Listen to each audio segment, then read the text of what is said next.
नमस्कार दोस्तों, काल कथा चैनल में आपका स्वागत है। आज की कथा है बड़ी हवेली पार्ट 2। तो चलिए शुरू करते हैं। तन्नू हैदर और सावित्री से मिलकर काफ़ी खुश होता है। वह हैदर को एक खिलौनों वाली कार भेंट करता है। हैदर यह देखकर काफ़ी उत्साहित हो जाता है। शहनाज ने सावित्री देवी को तन्नू की अम्मी के बारे में सारी जानकारी दे रखी थी। यहाँ तक कि उन्हें यह बातें शहनाज के अब्बू ने पहले ही बता दी थी, लेकिन शहनाज और सावित्री देवी तन्नू की अम्मी की ही बातें कर रही थी। थोड़ी देर बाद दोनों वहाँ से तन्नू की अम्मी के कमरे में चली गई।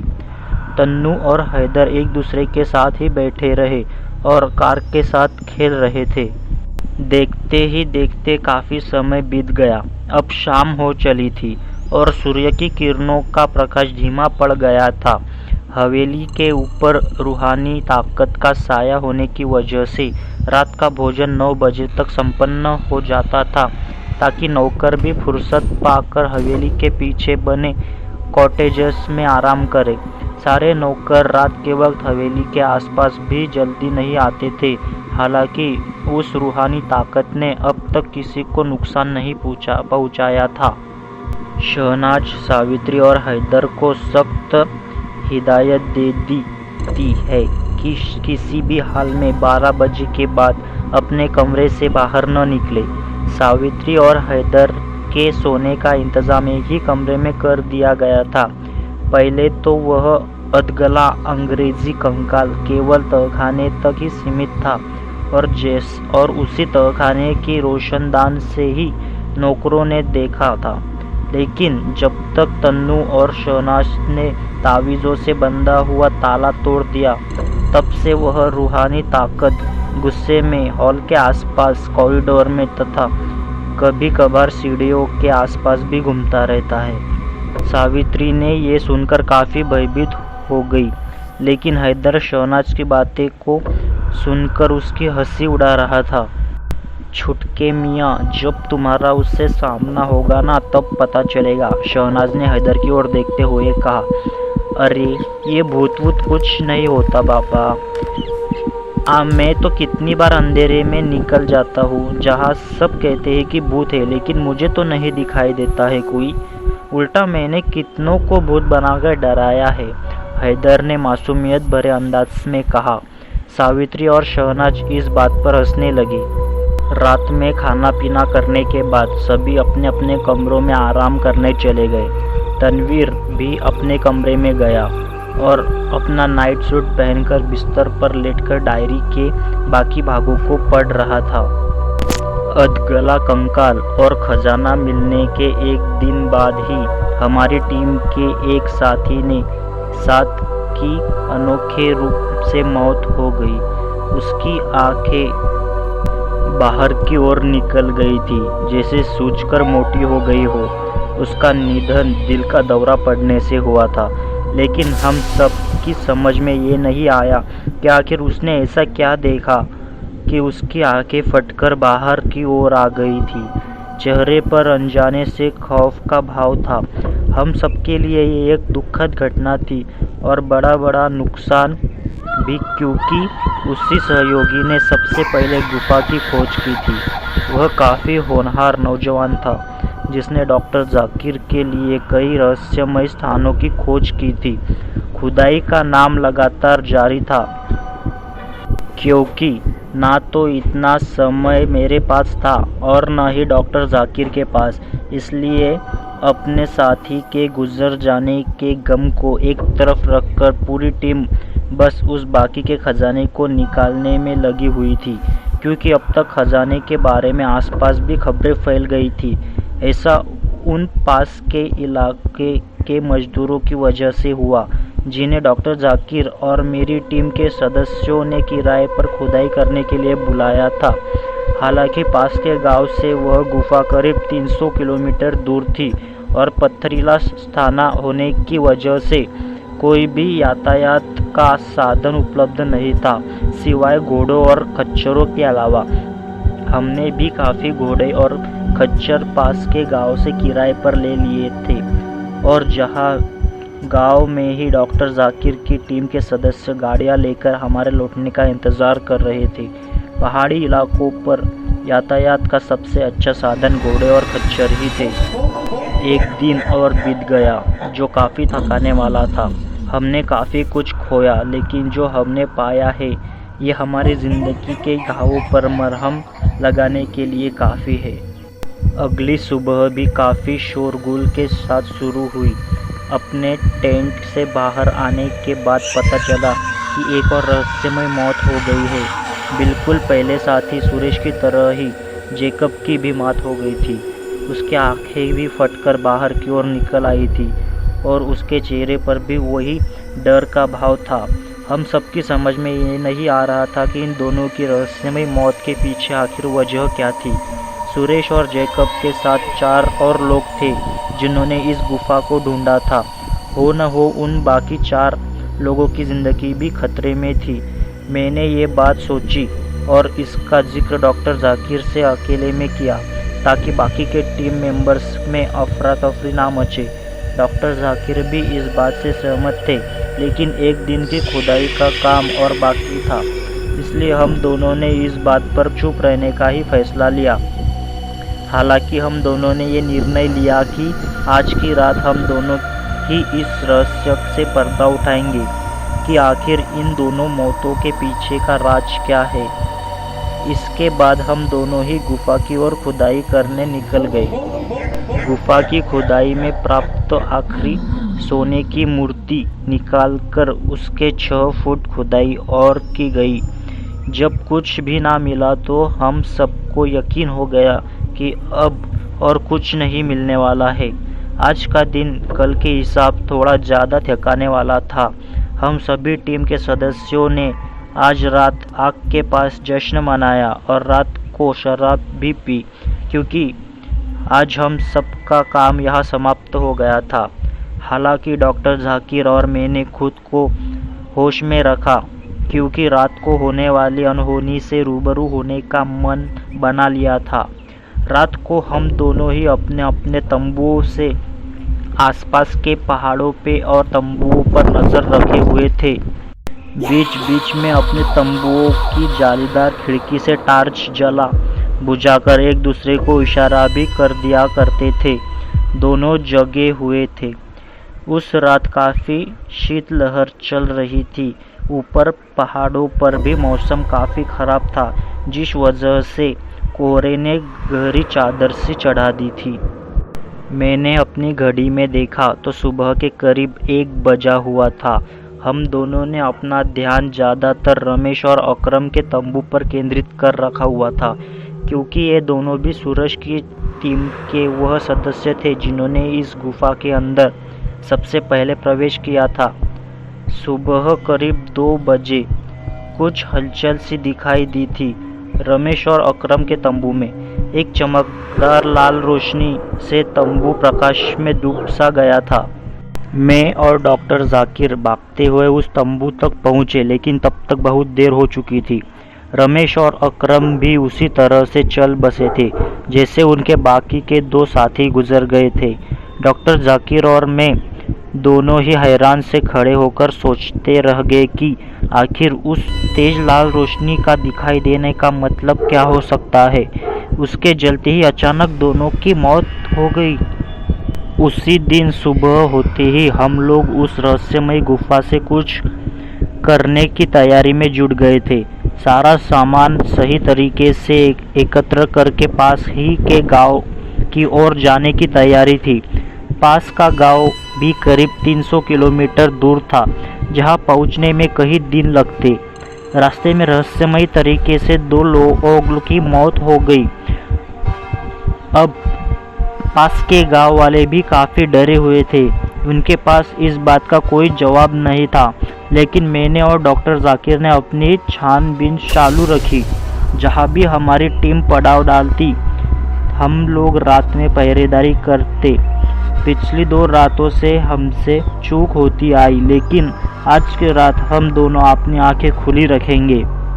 7 बजे है और इस समय टीम के सभी लोग 4 अलग अलग दिशाओं में आग जलाकर बैठे हुए हैं। हंसी मजाक नाच गाना चल रहा है, लेकिन शायद मैं और डॉक्टर जाकिर ही इस बात की चिंता में है कि आज की रात क्या होगा, किसकी बारी है।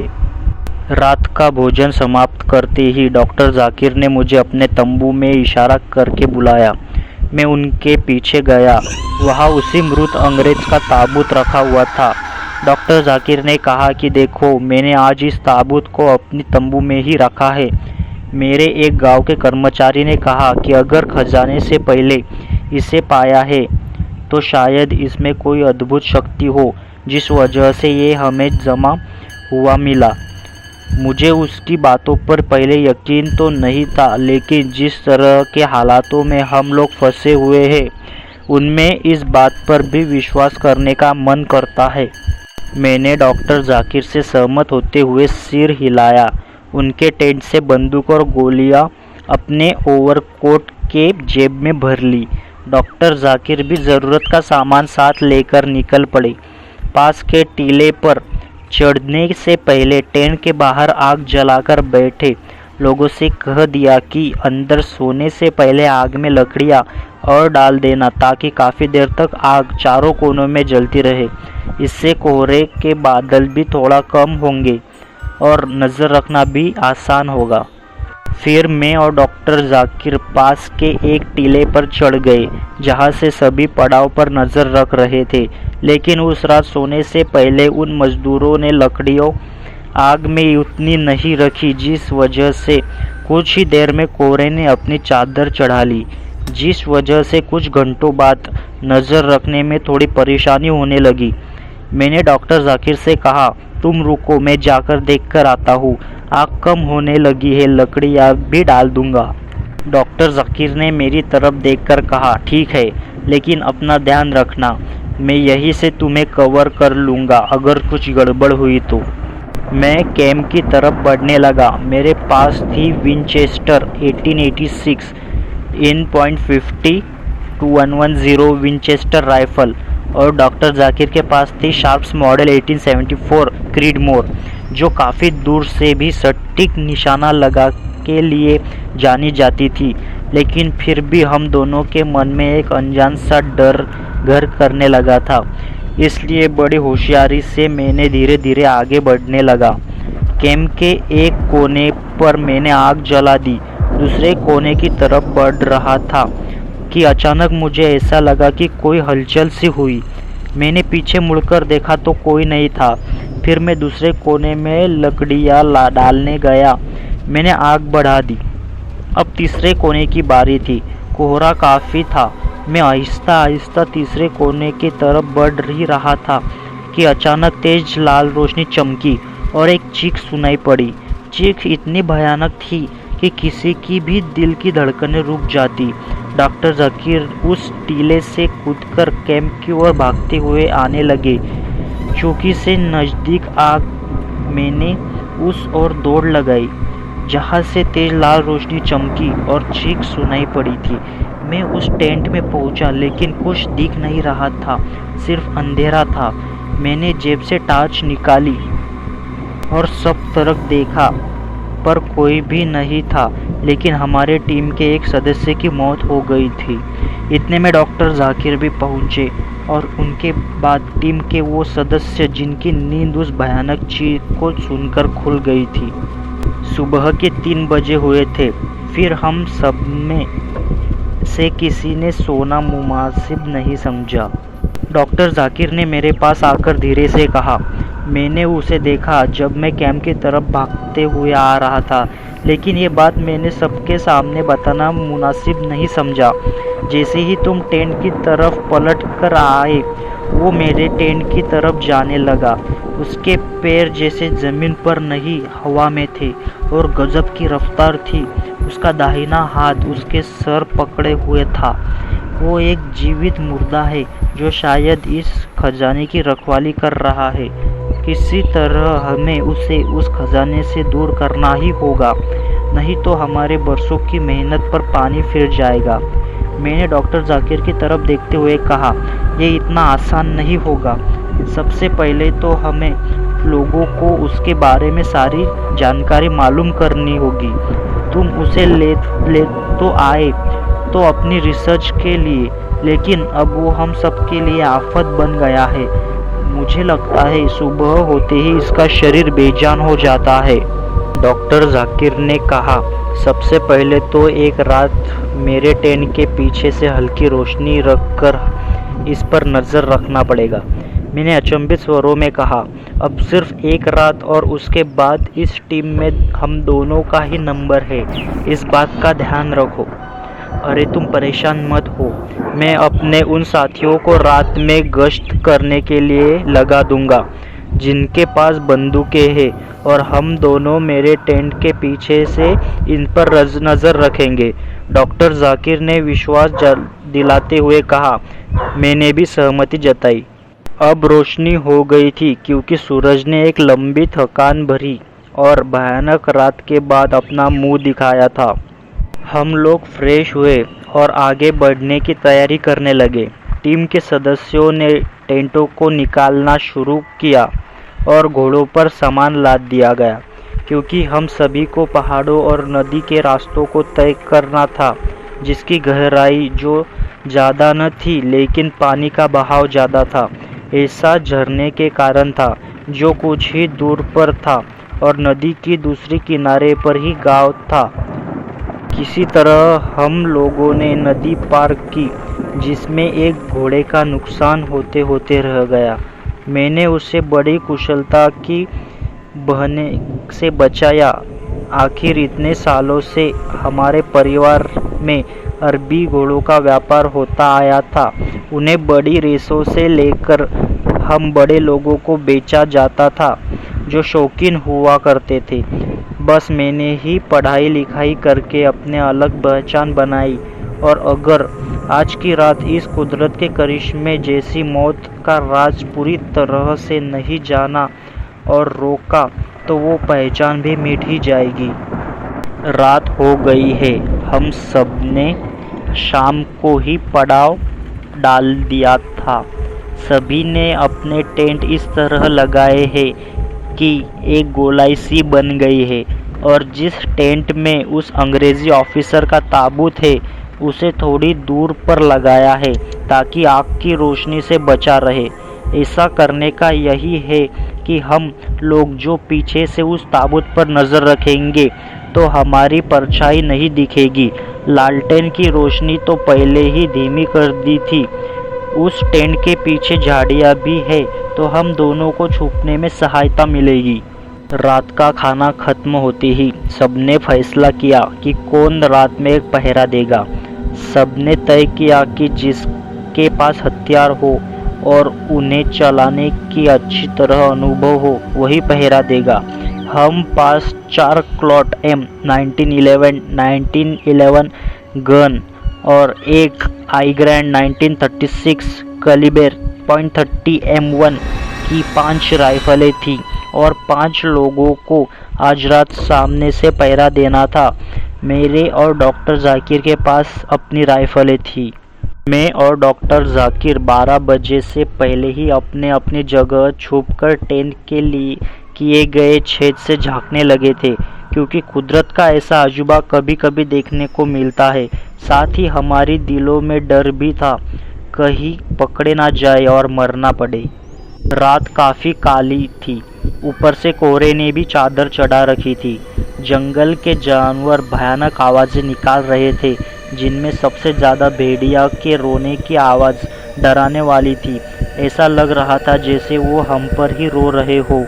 जंगल में ज़्यादातर जंगली जानवरों का डर सताता है, पर हमारे सामने तो उन जानवरों से भी बड़ी समस्या थी, और सब कुछ ही देर में वह समस्या उठ खड़ी होने वाली थी। कुछ ही देर में ताबूत खुलता है और उसके अंदर से अंग्रेज का अधगला सिर बाहर आता है, जिसे उसका हाथ ऊपर निकालता है। उसकी आंखें खुली थी और हल्की लाल रंग की रोशनी निकल रही थी। ऐसा लग रहा था मानो बदन का सारा खून उसकी आंखों में आ रहा है।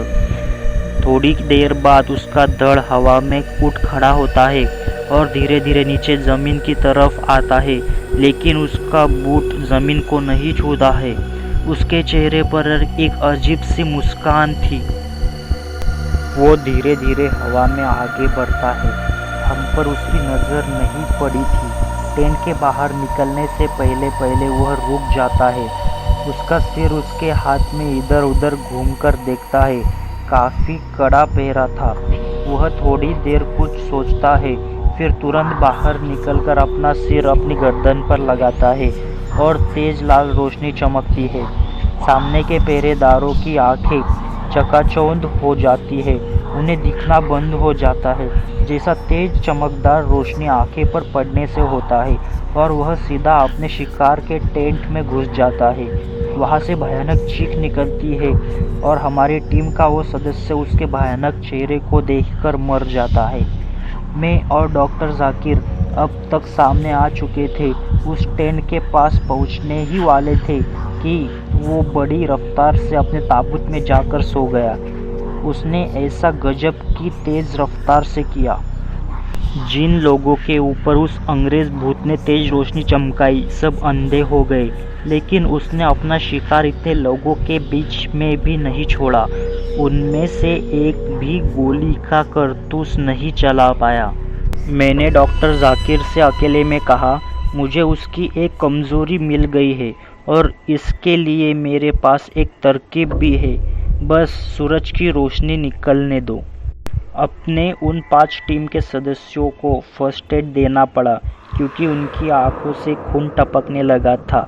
उनकी आंखों पर अच्छी तरह से पट्टी बांधने के बाद डॉक्टर जाकिर ने मुझे एक एकांत जगह पर ले जाकर पूछा, देखो, अब कुछ ही देर में सूरज दिखने लगेगा।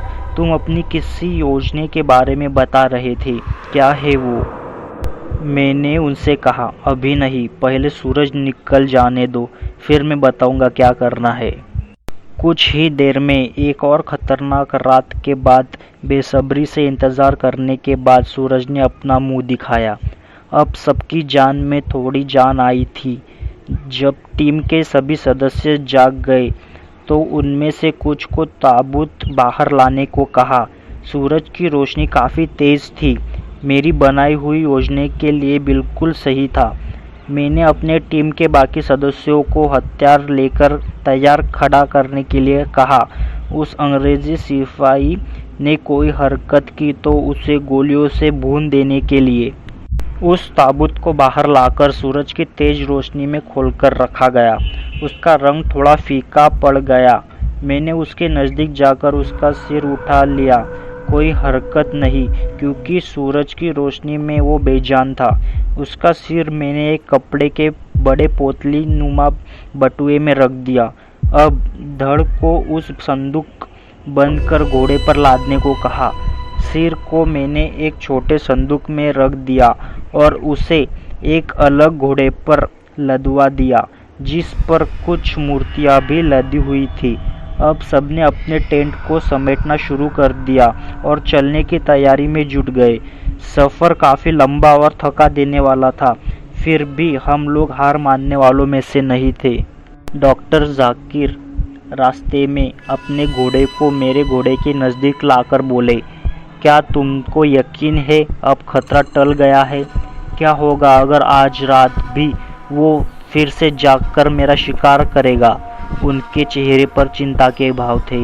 मैंने उन्हें आश्वासन दिलाते हुए कहा, फिक्र करने की ज़रूरत नहीं है, अब सब कुछ हमारे कंट्रोल में है। दरअसल उसका सिर ही उसका सबसे शक्तिशाली हिस्सा था, जो उसे रास्ता बताने से लेकर सबको एक तरह की चुंबकीय लाल किरणों से अपने भयानक चेहरे को दिखाकर मारने का भी काम करता और उन्हीं से लेज़र किरणों को निकाल अंधा भी कर देता था। अब उसका सिर भी उतना ताकतवर नहीं रहा गया, क्योंकि उसे अपनी शक्ति को दिखाने के लिए अपने गर्दन से जोड़ना पड़ता था, जिससे उसका भयानक रूप सामने आता था। अब खजाना हकीकत में हमारा हो गया है। डॉक्टर जाकिर मुस्कुराने लगे और जेब से सिगार निकालने एक मुझे दिया और दूसरा खुद जलाने के लिए मुंह में दबा लिया। फिर हम दोनों ने बड़े रौब से उसे जलाया। सिगार के कुछ कश लगाने के बाद उन्होंने मुझसे कहा, इसके धड़ को तो मैं अपनी कानपुर की बड़ी हवेली में अपने रिसर्च के लिए रख लूँगा, लेकिन सिर का क्या होगा? उसके बारे में भी तो सोचना होगा। सिर को मैं अपने नैनीताल हाईवे वाले फार्म हाउस में रख दूँगा। वहाँ उस फार्म हाउस की देखभाल करने वाला का परिवार भी रहता है, तो वहाँ से इसके गायब होने का कोई सवाल नहीं है, क्योंकि इसके गायब होने का मतलब है हम दोनों की मौत। मैंने भी सिगार पीते हुए बड़े आश्वस्त स्वरों में बोला। डॉक्टर जाकिर ने कहा, चलो, इस खतरे से तो मुक्ति मिली। अच्छा सुनो, मैंने सोचा है कि खजाने में एक बड़ा बक्सा भरकर हीरे निकले हैं, जिनमें से अगर 100 हीरे भी दोनों आपस में बांट लेंगी तो हमारी आने वाली 5 पीढ़ियाँ आराम से खाएगी। एक हीरे की कीमत आज की तारीख में 5 करोड़ रुपए है। आपस में बांट लेने के बाद और टीम के सदस्यों को भी एक एक हीरा देने के बाद भी हमारे पास सरकार के खजाने के लिए काफ़ी है। मैंने सहमत होकर सिर हिलाया और कहा, 4 बज चुके हैं। अब हमें एक शांत और अच्छी जगह देखकर वहाँ पड़ाव डालना चाहिए। कल शाम तक हम लोग गांव में पहुँच जाएंगे। अब थोड़ा सुस्ता लेना चाहिए। पिछले 2 दिनों से इस अंग्रेज़ ऑफिसर ने हमारा जीना हराम कर दिया था। डॉक्टर जाकिर ने भी हाँ में हाँ मिलाकर टीम के सभी सदस्यों को पड़ाव डालने का निर्देश दिया। पड़ाव डालते ही मैं तो अपने टेंट में जाकर सो गया। उस समय शाम के 5 बज हुए थे। करीब 10 बजे डॉक्टर जाकिर मुझे खुद जगाने आए और कहा, चलो अब खाने का समय हो गया है, जल्दी से हाथ मुंह धो लो। हमारे लड़कों ने आज एक हिरन का शिकार किया है, उसी का ताज़ा गोश्त आज के खाने का मेनू है। मैं पास ही छोटी नदी में हाथ मुंह धोकर आ गया। टीम के सभी सदस्य मिलकर हिरन पकाने और हंसी मजाक करने में जुट गए थे। मैंने डॉक्टर जाकिर के नज़दीक बैठकर उनसे पूछा, उस अंग्रेज़ी ऑफिसर के अंगों के दोनों हिस्सों को अलग अलग टेंट में रखा है ना? नहीं तो उसके धड़ को सर मिल गया तो हम दोनों की खैर नहीं। तुमने जैसा कहा था वैसा ही किया है। उसका धड़ एक अलग टेंट में है और सिर के बक्से को अलग रखवा दिया है, डॉक्टर जाकिर ने आश्वासन भरे शब्दों में कहा। मैंने डॉक्टर जाकिर की ओर देखते हुए कहा, वो सब तो ठीक है, लेकिन आज भी रात हम सबको थोड़ा सतर्क रहने की ज़रूरत है। ऐसा करो कि सिर वाला बक्सा मेरे टेंट में रखवा दे। मैं थोड़ी देर सो चुका हूँ तो उस अंग्रेज़ के कटे हुए सिर पर निगरानी आराम से रख सकता हूँ। हो सकता है आज की रात उसका धड़ अपने सिर को तलाश करते ऐसे ही टीम के सदस्यों के सहारे उसे नहीं छोड़ सकते हैं। मान लो किसी की आँख लग ही तो उस अंग्रेज़ के धड़ को उसका ताकतवर सिर दोबारा मिल जाएगा। मेरे ख्याल से तुम बिल्कुल सही कह रहे हो। हम जोखिम नहीं ले सकते। सभी अपने आदमियों से बोलकर सिर वाला बक्सा तुम्हारे टेंट में रखवा देता हूँ, डॉक्टर जाकिर ने मुझसे सहमत होते हुए कहा और अपने 2 आदमियों को बुलाकर उस बक्से को मेरे टेंट में रखवा दिया। खाने का भी समय हो चला था। बक्से को अपने टेंट में रखवाकर हम सब भी अपने खाने को चले गए। खाने में लजीज हिरन का गोश्त बना था। खाना समाप्त होते ही मैं सीधा डॉक्टर जाकिर के टेंट में चला गया। हमने काफ़ी देर तक बात की। उनके टेंट में बैठकर हम दोनों हीरो को देख उससे अलग अलग रख रहे थे, जैसा डॉक्टर जाकिर ने कहा था। 100 हीरे हम दोनों ने छांट कर अलग कर दिए, जो अनोखे और अधिक कीमती थे। उन्हें कपड़े की एक पोटली नुमा छोटे बटुए में रखा और अपने टीम के सदस्यों को गिनती कर उनके लिए भी एक एक हीरा निकाल उससे अलग कपड़ों में बटुए में रखा।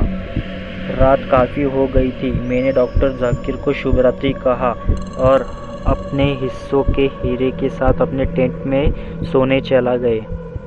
उस अंग्रेज ऑफिसर के सिर वाला खतरनाक बक्सा भी वही रखा था। मैं टेंट में आकर थोड़ी देर के लिए लेट गया और सोचने लगा कि आज की रात 4 लोग कैंप की पहरेदारी कर रहे हैं, हथियारों के अलग। अगर उसने चूक हो गई और सिर अंग्रेज अधिकारी के हाथ लग गया तो मुसीबत खड़ी हो जाएगी। डॉक्टर जाकिर का हीरा बांटना भी व्यर्थ हो जाएगा, क्योंकि सिर हाथ लगते ही सबसे पहले उनका और बाद में मेरा शिकार हो जाएगा। सोचते ही सोचते कब आँख लग गई पता ही नहीं चला। Come here, where are you going you stupid, come here in the name of queen, एक अनजान आवाज़ से सुनाई पड़ी। मैंने अपनी आँख खोली क्योंकि नींद टूट जो गई थी। फिर थोड़ी देर उस आवाज़ को दोबारा सुनने के लिए वही लेट रहा। I can hear the sound of your footstep, एक बार फिर वो अनजान आवाज़ सुनाई पड़ती है। देखो तो उस अंग्रेज का सिर संदूक के अंदर से आवाज़ दे रहा था। उस संदूक के अंदर तेज लाल रोशनी चमक रही थी, जो कीहोल से साफ देखी जा सकती थी। मैंने अपने मन में सोचा, इसे तो कपड़े के बड़े बटुए में रखा था, फिर संदूक से इतनी तेज रोशनी कैसे चमक सकती है।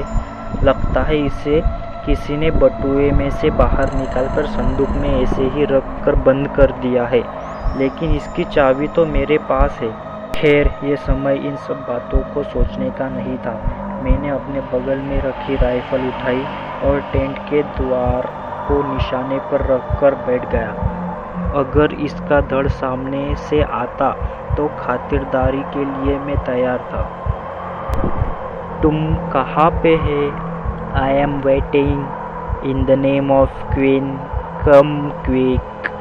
आज डॉक्टर का बारी है। ईस्ट इंडिया कंपनी के खजाने को कोई नहीं ले जा सकता है। इन the name of queen, come fast. कहाँ मर गया तुम? संदूक के अंदर से अंग्रेज अधिकारी आवाज़ लगाता है, लेकिन कोई प्रतिक्रिया नहीं होती है। शायद इसका धड़ न देख पाने की वजह से भटक गया था और सिर संदूक के अंदर से पुकार रहा था।